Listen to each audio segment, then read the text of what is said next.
so embarrassing. Shut up. Thank you. So I feel very scared and embarrassed to even be recording this video, but I think the fear is been holding me back for way too long, and maybe the fear of being seen and perceived. But I just really want to put it out there. I felt a call to do this for other people to resonate and possibly share their journey with me. So I guess this is me starting anyways. And before you come for me, English is not my first language. Please go easy on me. I'm just trying. We are just trying. A little bit of backstory, very brief, to make a point in this video. My name is Alicia, I'm 25 years old. I was born and raised in Italy, and I've been living in Australia, in Sydney, for the past 3 years. I came here on a working holiday visa and later decided to enroll in my master's, which 2 years later brings me here. We can unpack my 3 years in Australia another day.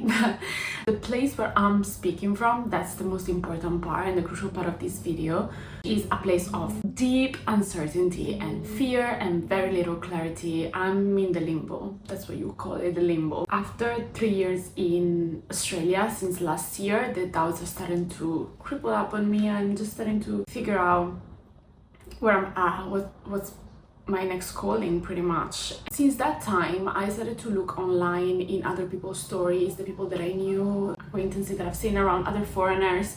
I just started to look in other people for the answer. But as I see, especially across social media,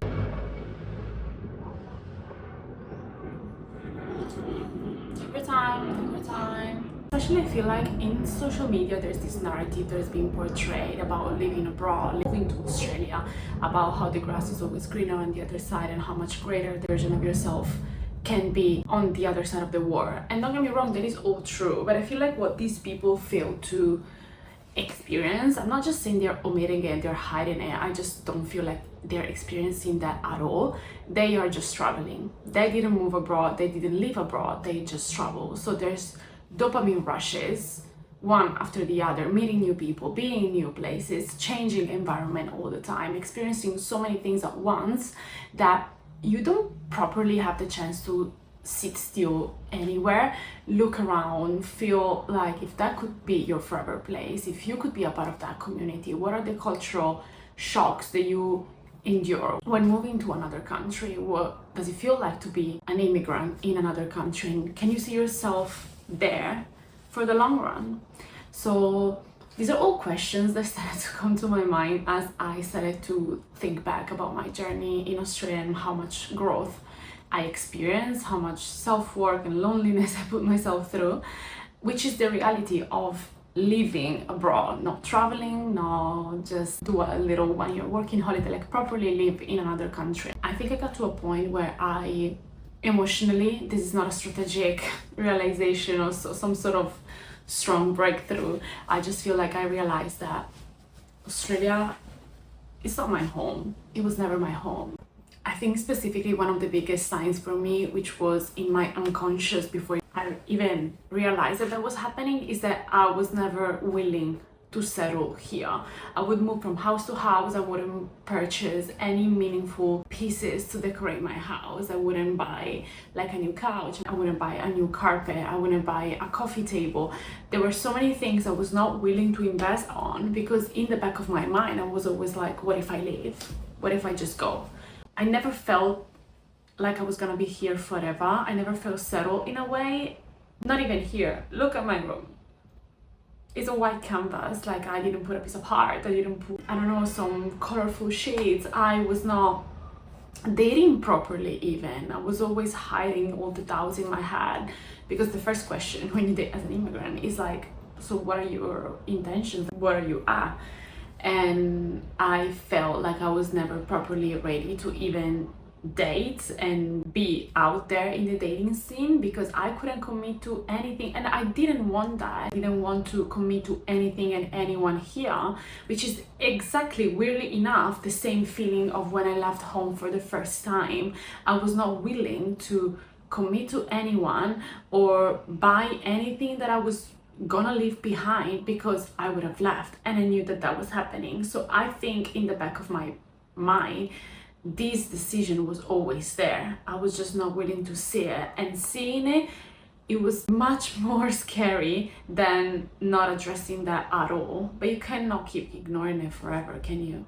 It was a chapter, a beautiful chapter that taught me so much and raised me in a sense, but it's not my forever place. I don't spiritually, emotionally, psychologically, socially align with it, even though I took the best parts of it and I'll take them with me anywhere I go because it taught me so much. But I definitely outgrew this chapter of my life and I've been in the limbo of not knowing what's coming next ever since. And if anyone has been through it, it's a very messy, lonely and scary position to be in, especially with what's happening in the war. I feel it adds like a touch of, like a little sprinkle of hopelessness as well, because no move seems to be right, no move seems to be strategical, no move seems to be correct. And that just makes it even more scary. I don't know, I feel like when I was going through it, I was looking around for advices all around, insights, someone to give me a tip, someone to share a story, someone to enlighten me in some way. And that's why I wanted to speak, not from the other side, I'm not on the other side, but I just wished I found on social media, because we all doom scroll, right? Someone to share a piece of my story that could give me an advice that was meaningful to me. What I failed to realize though is that I have been dealt a very unique deck of cards. My fear, my bias, my goals, my ambition, my personal situation. We all have it different. We all give meaning to different things and we all are fulfilled by different things as well. So an opinion from someone could be right for them and for 100,000 other people, but not for me, which makes it even more lonely. I guess the point why I'm making this video in this first place is because I want to truly document and show what it is to be in the trenches of uncertainty and navigating a new life stage that still you don't quite know what it looks like. And I'm not speaking again from the other side. I don't have any answers, I just have more questions if anything. But I wanted to resonate with people in my same position from all corners of the universe. I know that it seems like when everyone moves abroad on social media, they find their little corner of paradise and they live happily ever after. But I refuse to believe that that's the case for everyone, right? Like, I can't be the only person that feels like she hasn't quite arrived to her destination yet. Not that there has to be a destination, but the journey must go on. And figuring out what's the next calling, what's the next step for you, what's the next stage in a time where you feel like you want to do everything, you want to be everything, you want to be independent, you want to be in a relationship, you want to be closer to family, you want to travel, you want to be free, you want to be career, you have all these aspirations, you want to be so many things, but you just panic and you freeze and you don't do anything because you are too afraid how it's going to be on the other side. So you stay still and stuck exactly where you are, even if there's no growth there, it's not serving you anymore, it's a dry pocket, right?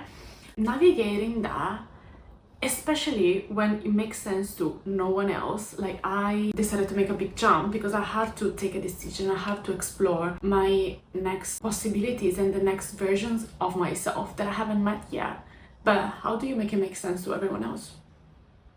I'll wait, because me, every time I announce any of my decisions, it doesn't make sense to anyone. Everyone is like, this girl has no idea what's going on in her life. Like, she's all over the place. And I'm sure that it's more than strategical, it's more than rational, it's spiritual, it's emotional, it's psychological. There's all these different versions of you having conversations in your head, and it's so hard when you're just trying to wake up and make it the next day. And so yeah, I'm about to make another big jump, not because I know what's coming next, like I truly don't, but just I don't feel like I can be still anymore. I have to do something about it or I'll be miserable for the rest of my life. I have to figure it out, I have to give it a shot, I have to listen to my inner voice, even if I don't know where this is going at all. I have no idea, I have no plans, I just know another chapter is about to start and it's gonna require me to show up and be there. So yeah, this is where I'm at. Exciting, isn't it? But yeah, I just wanted people to start the journey with me and join the ride. And if you're in a similar position as me, please share your story, share where you're at, I got you and you got me and we got each other. All jokes aside, that's truly the point, and I think I'm gonna leave it at that for now because there's a lot to unpack, which I would love to do because there's so many different parts to it and it's so hard to make it make sense. But yeah, I'm gonna leave it here for now.